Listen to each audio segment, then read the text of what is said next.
எதுக்கு நாம் குடும்பத்தில் இருக்க முடியலன்றது நாம் பார்க்கணும்.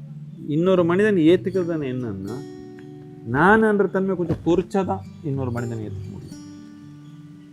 இல்லைன்னா அவனுக்கு இடம் இல்லை, நான் தான் எல்லாமே இருந்து இங்கே யாரும் இருக்க மாட்டாங்க. எல்லாமே ஒரே வீட்டில் பூந்தி சண்டே போட்டுக்கிற பதிலாக தனித்தனியாக இருந்து அன்பாக இருந்தாலும் போதும். எப்படி அரேஞ்ச் பண்ணிக்கிறது, நான் ஒரு தனி குடும்பத்துக்கு எப்படி எப்படி தேவையோ, ஒருத்தருக்கு கூட இருக்கிறது நல்லா இருக்குது, இன்னொருத்தருக்கு தூரமாக இருந்து அன்பாக இருக்கிறதே நல்லா இருக்குது. அவரவருக்கு எப்படி ஒத்து வருதோ அப்படி பண்ணிக்கூடும். அதுக்கு ஒன்றும் ரூல்ஸ் பண்ண முடியாது. ஆனால் முக்கியமானது என்னன்னா, எந்த ஒரு மனிதன் கூடயும் நாம் இருக்க முடியல, அது சரியில்லை. எதுக்கு நாம் குடும்பத்தில் இருக்க முடியலன்றது நாம் பார்க்கணும். இது சும்மா சௌரியத்தினாலையா, இல்லை நம்மளால இருக்க முடியல யார் கூடயும் நம்ம கூட இருக்க முடியலன்னா, நாம் பைத்தியத்து நோக்கத்தில் போயிருக்கிறோம். நான்ன்ற நோய் நமக்கு பிடிச்சிருக்குது.